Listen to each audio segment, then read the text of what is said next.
बिना मिट्टी के सब्जियां उगाने की कल्पना शायद ही कोई कर सकता है, लेकिन यूपी का एक शहर है जिसे ये काम करने में महारत हासिल है।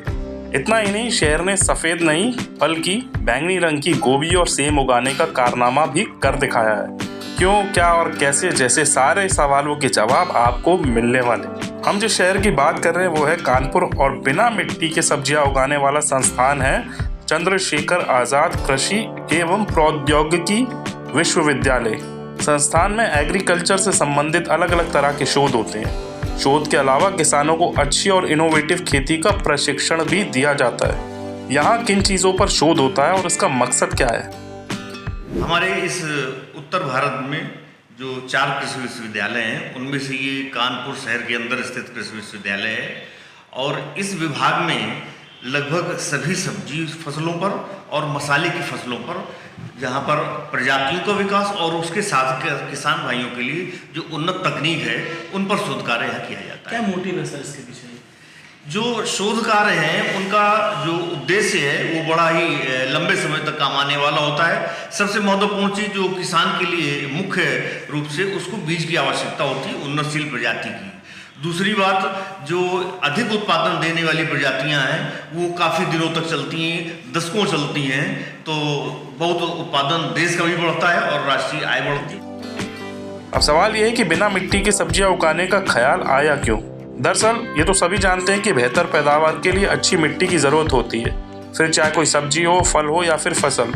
इसके अलावा हर पेड़ पौधे के लिए उपजाऊ मिट्टी की आवश्यकता होती है, लेकिन अक्सर फसलों में जो रोग लगते हैं वो ज़्यादातर मिट्टी से लगते हैं। इसको देखते हुए बिना मिट्टी की सब्जियां उगाने का तरीका ढूंढा गया है। बिना मिट्टी की सब्जियां रोग मुक्त होंगी। सॉइललेस तकनीक के माध्यम से टमाटर की फसल उगाई जा रही है।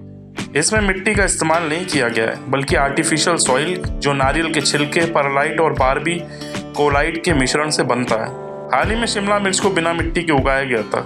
वही टमाटर की फसल लगाई गई है जो बिना मिट्टी के बेहद अच्छी चल रही है।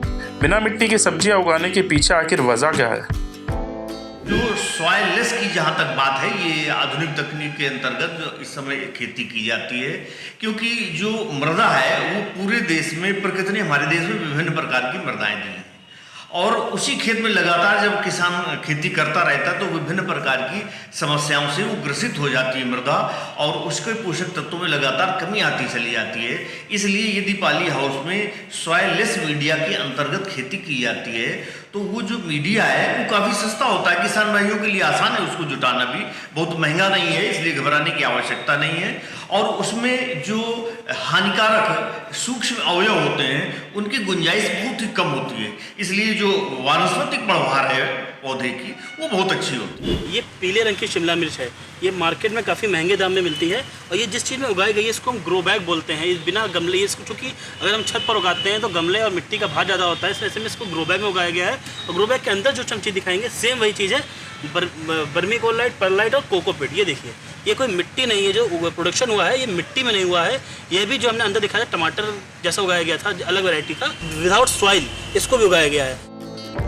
संस्थान में बैंगनी गोभी और सेम ही नहीं बल्कि कम बीज वाला खीरा, बैंगनी पत्ता गोभी, बेर के साइज का टमाटर, स्ट्रॉबेरी जैसी चीजें उगाई जाती है। हालांकि ये सीजनेबल होती है।